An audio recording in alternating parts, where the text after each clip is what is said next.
If you're going into the federal prison system, I really hope it is a productive journey, the most productive it can be. And in order to get the most productive journey, you've got to be thinking about your health, your fitness, your mental stability, because it's very difficult to be apart from the people you love and the people who love you. The good news is that there are always more opportunities in the future than in the past. But I would really encourage you to spend this time preparing. And one of the ways to prepare is really just to understand how can you focus on your health and wellness while you're serving time in prison. Because while you're in prison, you are in custody. And it doesn't matter what security level you're in, you will still lose a lot of your freedom, of movement, your freedom of association, your freedom to communicate. In many ways, the external circumstances can be overwhelming, which is why you should have a really solid plan to care for your body and your mind. Because good health really will improve your adjustment. It'll help you build resilience. And it will also show that you're on a self-directed rehabilitation plan. And this is something that I would really encourage you to document and memorialize. Show that you are not going to allow the external forces of your environment to control the rest of your life. Regardless of where you are, at what stage in the journey, you could start rebuilding or restoring confidence by putting a plan together.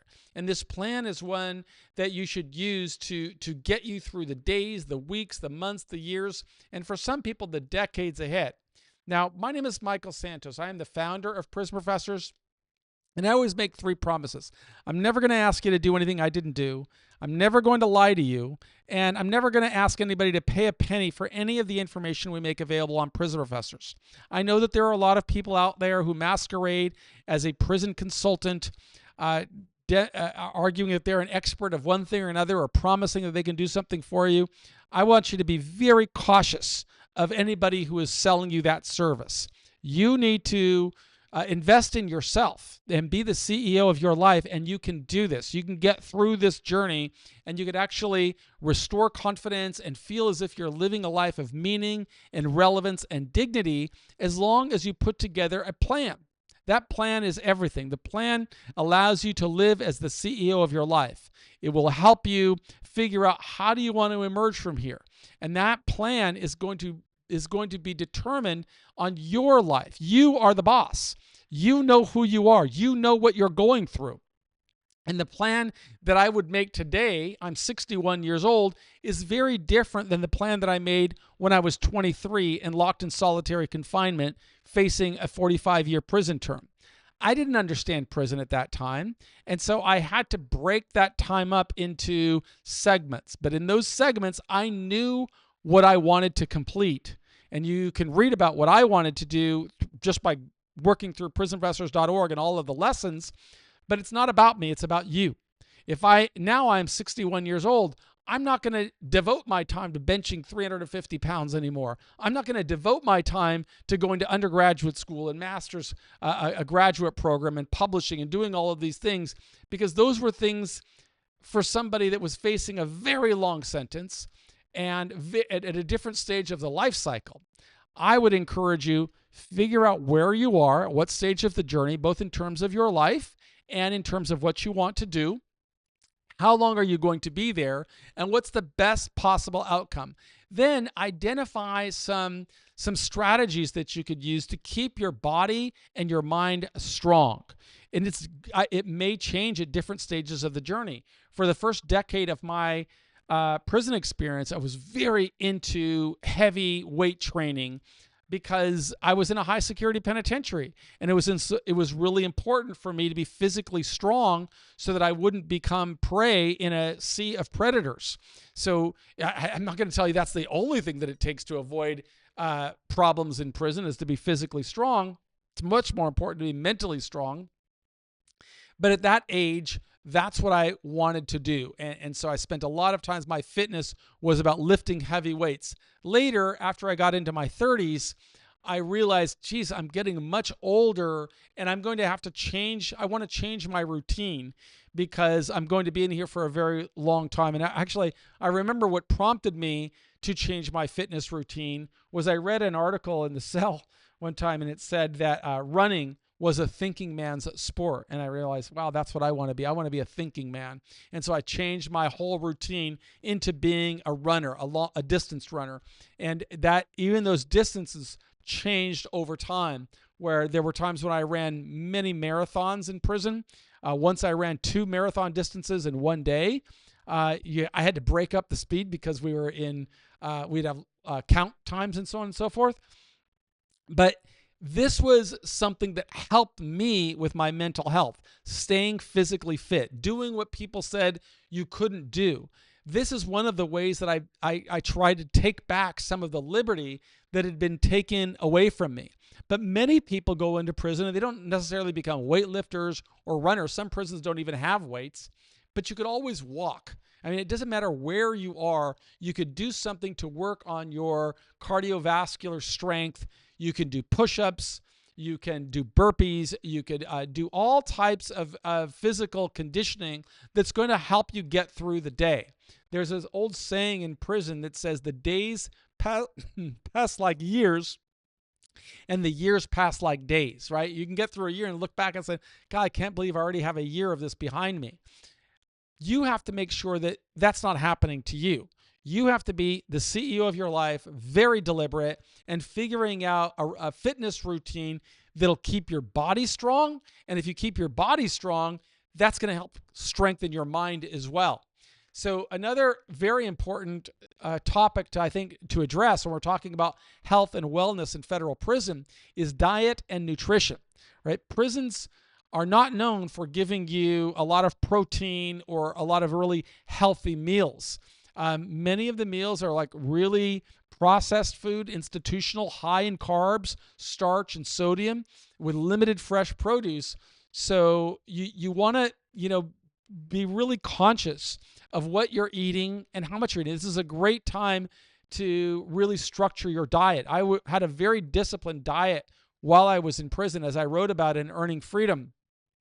But it's going to differ for different people, right? If you've got financial resources, you'll be able to supplement your diet by buying things like tuna and mackerel and any kind of protein from the commissary. But there are limits to how much you could buy. So you want to have a disciplined plan for that. And again, I would argue that you should learn more by looking at commissary schedules. You could very easily, I'll just show you what you could do.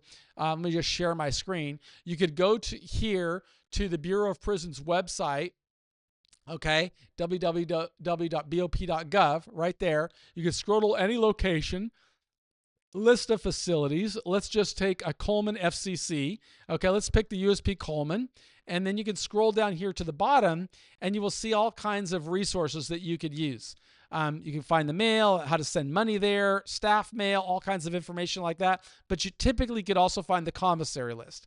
Now, these are typically very old, but it's pretty basic. It shows you what you're allowed to buy while you're there. And I know that that's a little bit blurry on your screen, but it'll give you an idea of the type of food that is available inside of a prison. And, you can get by on that. I got by on that for 26 years, and I know you can as well. So it's just really important, I think, for you to be thinking about doing the best that you can to have a disciplined diet, mixing your protein sources from the commissary whenever you've got the financial resources to do so. Try to avoid processed foods and junk foods that can really complicate your health because you don't have the best access to health care while you're in there. That might go against, platitudes that talk about best-in-class healthcare facilities in the Bureau of Prisons.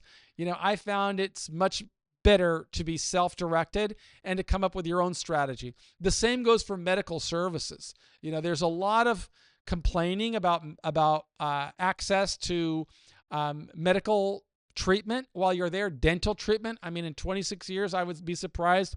I don't think I went to the dentist 10 times in 26 years. In fact, I'm quite certain it was less than 10 times, but I still got all my teeth and I smile and, you get through it.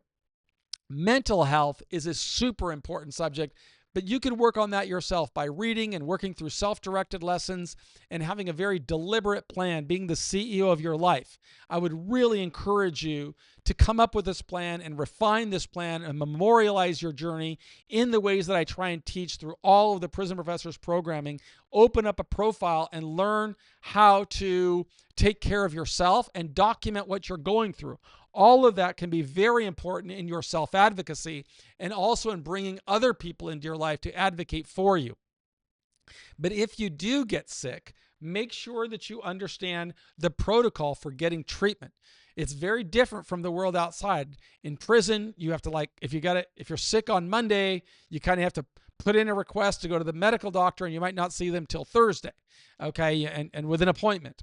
So the more you understand how that system operates, the more you can kind of work as a self-advocacy expert to get your way through it. And no prison consultant is going to be able to help you with that. That's why it's super important for you to understand the system of prison, understand the environment where you are, because that's going to keep you mentally strong. And mental fitness is of paramount importance, at least as important as your physical fitness. And you keep your mental health strong by working on a plan. Always read and always educate yourself. Write and journal as much as you possibly can. If you're spiritual, participate in meditation or prayer or mindfulness practices to manage your stress. You could find other peer groups that are similar to you and have similar interests to you, but avoid any kind of negative influences that can detract you from the positive programming that you are on.